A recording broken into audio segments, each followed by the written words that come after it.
दिख रहा है जो त्राईमाम में नहीं है। अगर आपको कुछ दिखता हो कि जो त्राईमाम में नहीं है, वैसे व्यक्ति का नाम आपको बताना चाहिए। आप नौजवान कहाँ नहीं, आप मुझे बताइए ना। आप अभी मैं अभी उत्तर प्रदेश से आ रहा हूँ, सोनभद्र से। आप ट्रेन के किराए की बात कर लीजिए। हमने अभी एक टिकट कैंसिल कराया, टिकट कैंसिल मतलब वो हमारा अभी मतलब क्लियर भी नहीं था, जबकि वेटिंग में था। कैंसिलेशन का लग गया 80 रुपये कट गया। पहले कैंसिलेशन का 20 रुपये लगते थे भाई। छोटी सी बात बता रहा हूँ आपको, छोटी सी बात बता रहा हूँ। आप जो है खाने की बात कर लो, फूड पे आप चले जाओ, आप महंगाई देख लो क्या स्थिति है। मध्य प्रदेश का किसान की स्थिति ये है, अभी चल रहा था यूट्यूब पे कि उसने 3 रुपये किलो लहसुन का था, उसने लहसुन को फेंक दिया। 10 कुंटल लहसुन उन्होंने पानी में गिरा दिया। किसान को पैसा नहीं मिल पा रहा है, लेकिन अगर उसे कोई खरीद ले रहा है, उसको लाके जब बिक्री कर रहा है तो उसको पैसा मिल रहा है। डायरेक्ट आम आदमी गरीब किसान के हाथ में पैसा नहीं जा रहा है। नौजवान जो देश का है वो इतनी ज़्यादा महामारी में हो गया। जो महंगाई दर है, जो बेरोजगारी दर है, पिछले आप उठा के देख लीजिए 40 साल 50 साल में सबसे ज़्यादा है। आज नौजवान दर दर की ठोकरें खाने को विवश है, उसके पास रोजगार नहीं है। आखिर देश का नौजवान जाएगा कहाँ? किसान अलग परेशान है, नौजवान अलग परेशान है। नारा था जय जवान जय किसान, क्यों था? क्योंकि खेतों में हमारा आज भी देश, आप जानते हैं 70% के ऊपर खेती पे आधारित है। तो जब तक खेती नहीं होगी, पैदावार अच्छी नहीं होगी, तो आदमी खाएगा क्या? और बाढ़ की रक्षा अगर नौजवान नहीं करेगा तो कैसे चलेगा? हमारा देश सुरक्षित कैसे रहेगा? रोजगार नहीं है, हम खिलाएंगे क्या? रोजगार के लिए अग्निपथ योजना तो लाए ना प्रधानमंत्री। तो अग्निपथ योजना में 4 साल में आप क्या कर लोगे, जरा मुझे बता दो तो। 4 साल बाद उसका जीवन कहाँ है? मृत्यु के बाद उसकी क्या स्थिति? आप बताओ, 10 लाख रुपए लेके पूरा जीवन जी लेगा क्या? 12 लाख रुपए मिलेंगे, उसके बाद तो नौकरी मिल जाएगी। तो आप एक चीज बताओ भैया ना, कि बिजनेस जब कोई आदमी धंधा करता है, कोई काम करता है, तो अपना उसको एस्टेब्लिशमेंट करने में जब उसका उम्र का पीक समय है, तो उसने आपके देश की सुरक्षा में रख दिया। उसका जीवन एक सिक्योरिटी है कि नहीं है वो नहीं जानता। फिर उसका तो 12 लाख लेके जब किसी पत्नी का सुहाग नहीं रहेगा तो उस पैसे का वो करेगी क्या 12 लाख रुपए का? पहली चीज। दूसरा, 12 लाख रुपए की सिक्योरिटी कितनी है? वो कितना दिन 12 लाख रुपए चलेगा, उसके बाद वो क्या करेगा? उसका बच्चा क्या करेगा? उसके माँ बाप क्या करेंगे? उसके पास घर है कि नहीं, इसके बारे में कौन बात करेगा? अगर पुरानी व्यवस्थाएं जो पेंशन चलती थी, अगर आम अब लोगों से सरकारी व्यवस्थाएं बनाई गई थी, हर एक देश चलाने का एक सिस्टम होता है, परिवार चलाने की एक प्रक्रिया होती है। जब बच्चा घर में पैदा होता है तो उसको पहले लालन पालन किया जाता है, फिर जो है 1 उम्र के बाद वो पढ़ने जाता है, फिर जब बड़ा होता है वो नौकरी तलाश करता है, क्योंकि माँ बाप पहले वो बच्चा माँ बाप पे आश्रित रहता है। फिर जब जैसे माँ बाप की उम्र बढ़ती है, जब उम्र के ढलान पे होते हैं 55 साल 60 साल बाद, तब वो बच्चे पे आधारित हो जाते हैं। तो फिर बच्चा कहीं नौकरी अगर पाएगा तब माँ बाप की सेवा कर पाएगा। इसीलिए मुझे कंप्लीट कर लेने दीजिए, इसीलिए पेंशन की व्यवस्था बनाई गई थी कि आप देश की सेवा कर रहे हैं, आप जो है किसी कार्यालय में काम कर रहे हैं, आप जो है समाज का उत्थान का काम कर रहे हैं, आप प्रदेश की प्रगति में सहायक हो रहे हैं, उसके विकास का काम कर रहे हैं। तो अगर सरकार ने आपसे काम लिया है तो आपकी उम्र की उस ढलान में जब आप जो है कुछ करने की स्थिति में नहीं है, तो आपको पेंशन दे के आपकी जीविका को सुदृढ़ करने का काम सरकार बनाई थी। यह कांग्रेस गवर्नमेंट ने बनाया गया था। अग्निवीर अगर बनाते तो आज हम आप मुझसे सवाल करते रहते और मैं आपको जवाब देता रहता। लेकिन लोग तो फॉर्म भर रहे हैं ना अग्निवीर के लिए। अच्छा, मरता क्या ना करता? तो चाह रहा है अग्निवीर। अग्निवीर बनना चाह रहा है। देश की आबादी आपको पता है हिंदुस्तान की कितनी है? क्या करेंगे? तो उस समय तो नौकरी मिलती थी तो कितने लोग नौकरी करते थे? पहले तो नौकरियां लोग हम लोग सुनते थे बुला के भी नौकरी दिया करती थी। पहले की नौकरियों में 70 रुपये 120 रुपये 40 रुपये में लोगों की नौकरी लगती थी। इस बात को तो हम आप जानते हैं अच्छी भली बात। तो आज जब किसी के पास कुछ नहीं है तो आदमी कहेगा चलो भाई यही लो, तो वो उसकी मजबूरी है वो लेना, शौक से नहीं ले रहा है। आप इसे अगर उनको शौक से लेना तो इतना विरोध पूरे देश में क्यों हुआ? देश में विरोध हुआ कि नहीं हुआ? कि ना अग्निवीर को उसको मत करिए, लोगों को एक सुव्यवस्थित और सुदृढ़ व्यवस्था देने का काम सरकार करे। हम तो यही मांग कर रहे हैं ना। नौजवान मांग क्या रहा है आपसे? आपने देखा है एक विदेशी मैगजीन है ग्लोबल, हमने विदेशी मैगजीन ग्लोबल नहीं देखा। उसने प्रधानमंत्री को विश्व का सबसे बड़ा नेता माना है। पहली बात तो हमने वो किसी प्रकार की जो आप मुझे बता रहे हैं मैं इसके बारे में नहीं जानता। टीवी चैनल में खबर चली थी। तो मैं भैया टीवी कहाँ देख पाएंगे भैया? टीवी को देख पा रहा है? कैसे टीवी देखेंगे? टीवी देखेंगे तो खाएंगे क्या? 4 पैसा नहीं कमाएंगे तो परिवार को क्या खिलाएंगे? टीवी देखने का समय है?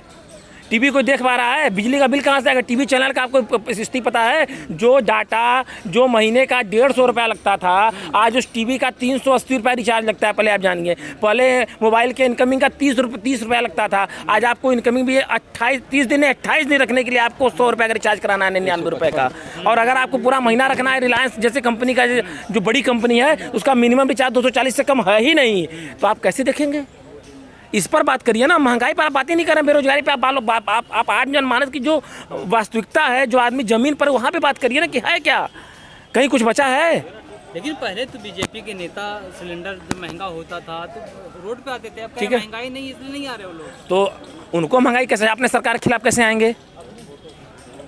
आज जो सिलेंडर आप देख लीजिए भाई, जब सिलेंडर आया तो हमने भी कहीं पढ़ा था, लेकर शायद 60 रुपये से स्टार्टिंग हुई थी। उसके बाद 35 साल 40 साल जो समय लगा, लमसम 30 साल के ऊपर ही लगा। इसमें जो है 380 रुपये बिकने में लग गया, 30 के ऊपर साल। लेकिन 1100 रुपये बिकने में भाई साहब 7 साल नहीं लगा। इस पर कोई बात करने को तैयार नहीं है। आपको पता है करोड़ों लोगों ने पिछले वर्ष में, जो हमने कहीं पढ़ा था कि पिछले साल करीब करोड़ों लोगों ने, 1 करोड़ के ऊपर लोगों ने मतलब दोबारा रिफिल नहीं कराया सिलेंडर। क्यों नहीं रिफिल कराया? क्यों नहीं रिफिल कराया? मैं पूछता हूँ, आप बताइए। रिफिल नहीं कराया ना, क्यों नहीं कराया? क्योंकि अब व्यवस्था नहीं रहेगी। 1100 रुपया कहना, कांग्रेस सब्सिडी देती थी। सब्सिडी क्यों देती थी? कि हर आदमी के पास रीचेबल नहीं थी व्यवस्था। खाने की व्यवस्था, भोजन, बच्चों को पढ़ाई के लिए किसने प्रोत्साहित किया? आपको पता है IIT की फीस कितनी बढ़ चुकी है, बीटेक की फीस कितनी बढ़ चुकी है? आम ने नारा तो दिया, बेटी बचाओ बेटी पढ़ाओ, पढ़ा रहे हैं ना लोग, बचा रहे हैं, बेटी पढ़ा रहे हैं। वो तो आए दिन आप लोग के माध्यम से दिखता रहता है, उसमें कुछ बोलने की जरूरत नहीं है। चाहे आप कासगंज देख लो, चाहे आप उत्तर प्रदेश घटना देख लो, चाहे आप कहाँ देखोगे, वो तो आप लोग स्वयं दिखा दे रहे हो। उसमें कुछ बोलने की जरूरत नहीं है। बोलना और करना दोनों में जमीन आसमान का अंतर है। राजस्थान की घटना आप भूल रहे हो। हम पूरे देश की बात कर रहे हैं। पूरे देश में क्यों, क्या आपको पूरे भारत वर्ष में 27-28 प्रदेशों में क्यों राजस्थान छत्तीसगढ़ 2 प्रदेश है? पूरे हिंदुस्तान के अंदर केवल 2 प्रदेश है, राजस्थान और छत्तीसगढ़। अब मान लीजिए बिहार भी हो गया होगा और महाराष्ट्र भी बढ़ गया, बाकी और कोई प्रदेश नहीं है हिंदुस्तान के अंदर। उसको चैनल नहीं दिखाएगा। आप दिखाइए ना, घटनाएं कहाँ नहीं हो रही हैं, लेकिन उस घटनाओं पे इम्प्लीमेंटेशन कहाँ हो रहा है, कितना हो रहा है, इस पर आप बात करिए। राजस्थान में घटना हुई तो उस परिवार को जाके हमारे मुख्यमंत्री मान लीजिए अशोक गहलोत जी ने किया क्या, उस पर आप बात करिए। उसके परिवार को उन्होंने 10 लाख रुपए दिए, नौकरी दिया, इस पर बात होनी चाहिए ना। नौकरी जो नहीं मिली, जो लड़के मर रहे हैं, नौजवान जो परेशान है, इस पर बात होनी चाहिए। क्योंकि देश का भविष्य नौजवान है। नौजवान कहाँ जाएगा, अपनी बात किससे कहेगा? मोदी जी कह रहे हैं अमृत काल आ गया है, भारत के अंदर अमृत युग चल रहा है, तो आपको अमृत युग नहीं नजर आ रहा है क्या? तो अमृत काल है तो ऑटोमेटिक हम लोग पढ़ा करते थे, जो है जब समुद्र मंथन हुआ तो विष निकला, तो जो है शंकर जी पी लिए, नीला रंग का यहाँ हो गया था गले में, तो जो अमृत पिया अमर हो गया। तो झूठ मूठ लोग दर की ठोकरें खा रहे हैं, तो झूठ मूठ लोग राज के दौरान अमृत काल चल रहा है, सबको घर पे रख के अमर होना चाहिए। लोग पैदा मर क्यों रहे हैं तब? अमृत काल अमृत नहीं मिल रहा है आपको? अरे अमृत मिल तो रहा है, इतना महंगाई है, अमृत ही ना है। हाँ। कुछ सामान लेने में इंसान को सोचना पड़ता है, इतना महंगा चल रहा है इसमें। अंकल कह रहे हैं कि अडानी को मिल रहा है अमृत। हाँ तो है, ये सही बात है, अडानी की मिल रहा है उनको अमृत, बाकी जनता तो परेशान है महंगाई से।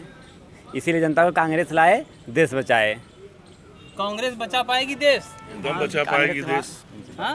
एकदम बचा पाएगी देश, अगर कांग्रेस नहीं बचाती। कह रहे हैं वैकेंसी नहीं है 2024 की भी। अरे कांग्रेस को आप लोग लाइए, उसके बाद देखिए वैकेंसी तो इतना कांग्रेस दे देगा। प्रधानमंत्री की वैकेंसी नहीं खाली है। प्रधानमंत्री तो हिजड़ों की प्रधानमंत्री है। वैसे प्रधानमंत्री को रखना क्या उचित है क्या? जो अपना परिवार को नहीं बूझा, वो देश को क्या बूझेगा?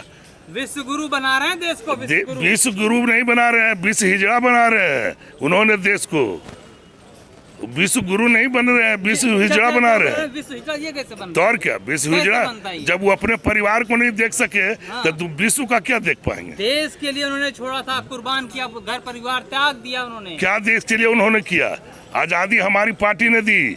हमारे पार्टी के लोग, जिसने इस देश के जितने भी लोग हैं, वो अगर हमारे नेहरू जी को, इंदिरा जी को, राजीव जी को या पटेल जी को, या जो देश आज़ादी करने में महात्मा गांधी जी को, इन लोग को जिसने गाली देता है, उससे बड़ा गद्दार देश का कोई नहीं हो सकता। सावरकर इस देश के महान स्वतंत्रता सेनानी थे। हाँ, तो जो देश का तिरंगा, सावरकर सुनिए ना, अभी जो मोदी का तिरंगा यात्रा जो चला ना, वो तिरंगा यात्रा नहीं, वो देश का अपमान किया जा रहा है। तिरंगा का क्या अपमान है? तिरंगा सालों भर घर घर लटका रहेगा क्या? वही देश का तिरंगा हुआ। तिरंगा का क्या चिन्ह है? मोदी जी अपने मन की बात में कहा कि हमने जब कहा लोगों से ताली बजाओ, लोगों ने ताली बजाया। जब थाली बजाओ कहा, थाली बजाया। जब हमने कहा कि इस देश के अंदर हर युवा से हर घर तिरंगा लहराओ, तो लोगों ने तिरंगा लहराया। नहीं लहराया, की बात मान रहे हैं। नहीं लहराया। टाउन में जो लोग उनके दलाल है ना, जो वही लोग लहराए। जैसे उनकी रानी एक ठो नहीं बोल रही थी कि बोले हम लहसुन प्याज खाते नहीं है तो महंगाई कैसे हो गया? वो नहीं खाएगी तो इसका मतलब महंगाई हुआ ही नहीं। अभी गडकरी साहब उन्हीं के लीडर हैं, उनसे ज्यादा शीर्ष लीडर है। जब उन्होंने अपने पार्टी के प्रति विरोध करने लगा तो उनका होश उड़ने लगा। काहे उनको दरकिनार करने लगे? मतलब बोलने वाले के खिलाफ क्या होगा, बोलने नहीं दिया जाएगा उन्हें। वो तो अंग्रेज शासन लाना चाह रहा है, वो तो पहले से गुजरात लूटा है भड़ुआ बना करके, आज भी लूटना चाह रहा है देश को। इसलिए पूरे नौजवान से मैं अपील करता हूँ, कांग्रेस राहुल जी के नेतृत्व में, सोनिया जी के नेतृत्व में, राहुल जी के नेतृत्व में हम लोग ये बुलंद आवाज उठाना चाह रहे हैं कि ऐसे गद्दार को देश से भगाओ। नौजवान जागो, किसान जागो, देश के पीढ़ी लोग जागो, ताकि ऐसे गद्दार को देश से भगाओ। कहने पहले कांग्रेस देश जोड़ने से पहले अपने घर को जोड़ ले, अपने परिवार, अपने घर को जोड़ ले। जिसने हमारे पार्टी को जोड़ने की बात करता है, उससे बड़ा गद्दार तो कोई हो नहीं सकता। हमारे पार्टी को, जो आज कांग्रेस पार्टी को जिसने ये अपना परिवारवाद कहता है, उससे बड़ा गद्दार नहीं हो सकता। इसलिए कि जिनके बारे में उन्होंने बोल रहा है, हमारे नेहरू जी के माँ, जब नेहरू जी के पिताजी एक्सपायर कर गए थे तो उनकी माँ आंदोलन में थी, उनको पुलिस के द्वारा माथा फोड़ दिया गया था।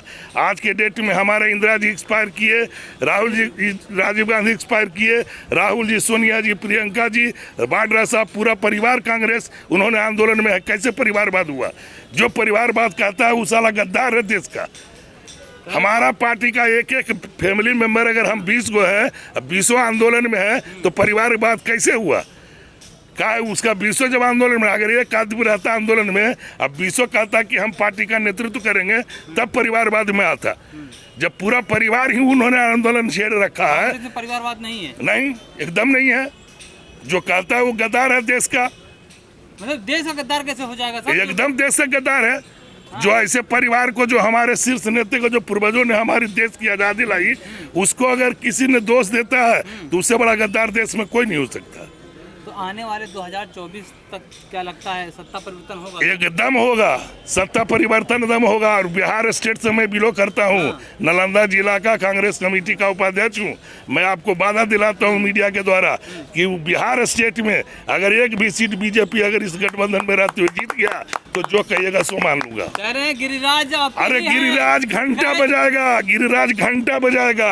गिरिराज को उन्होंने नीतीश जी का 20 बार गोड़ पर चरण स्पर्श किया, तब जाकर के संसद बना। इस बार उसको बोलिएगा चुनाव जीतने के लिए, तब बता दूंगा। गिरिराज कह रहे हैं 2024 में वैकेंसी खाली नहीं है प्रधानमंत्री की। सपना ना देखे। अरे प्रधानमंत्री का कहाँ खाली है? हम तो देश आजादी की तरफ ले जाना चाह रहे हैं। प्रधानमंत्री कौन बात है भाई? प्रधानमंत्री मोदी जी रहेंगे, एकदम फिर से आजाद करा रहे हैं। आजाद कराना है किसे? मोदी से, जिन्होंने हिजड़ा की संस्था बना रखा है, उससे आजाद कराएंगे। और किससे करेंगे? राज्य बना रहे हैं। राम राज सुनिए, राम राज दोनों दो चीज होता है, समझे कि नहीं? हम लोग राम राज्य के प्रति हैं और वो लोग राम राज के प्रति हैं। राम राज्य का मतलब क्या होता है? सब लोग खुशफैल होना। उन्होंने अडानी, अडवाणी और फलना चिन्ना को खुशफैल देखना चाहता है और बाकी किसी को खुशफैल नहीं देखना चाहता है। उत्तर प्रदेश का चुनाव जब हो रहा था, नारा लगा जो राम को लाए हैं हम उनको लाएंगे। कौन राम को लाए? तो ये नारा नहीं, कौन राम को लाए? आपके दिल में राम नहीं है क्या? नहीं, आपके दिल में राम नहीं है क्या? अरे समूचा राम के ही वंशज है, समझे कि नहीं? उनके मुंह पर राम राज बोल देगा तो बढ़िया हो जाएगा, है ना? हम राम राम बोल देंगे तो बढ़िया हो जाएंगे। हम कांग्रेसी नहीं है, हम राम राम बोल दिए तो हिंदू नहीं है। वो कह रहे हो कट्टर हिंदू हैं। कौन कट्टर हिंदू है? अगर कट्टर हिंदू है तो क्या कर रहे हैं? हाँ, स्मृति को, किसमिस रानी को लाएंगे। स्मृति रानी नहीं, किसमिस रानी कहिए। कौन है किसमिस रानी? किसमिस रानी वो जो है मोदिया का जो चेली है, वो किसमिस रानी है। चेली है? हाँ, तो और क्या? कौन चेली है सर? और कौन है? जो किसमिस रानी है। और कौन रहेगा? जिसकी अपनी वजूद नहीं है, वो राहुल गांधी का टक्कर लेने के लिए चला है। ऐसा थोड़े बात है। आपने देखा नहीं जब पार्लियामेंट के अंदर? अरे पार्लियामेंट में, अरे सुनिए ना, जनता जो है ना एक बार देख चुका है, समझे कि नहीं? कौन पढ़ने के लिए आता नहीं? उनकी बेटी तेज तरार है, जाके पूना में पूछ लीजिएगा।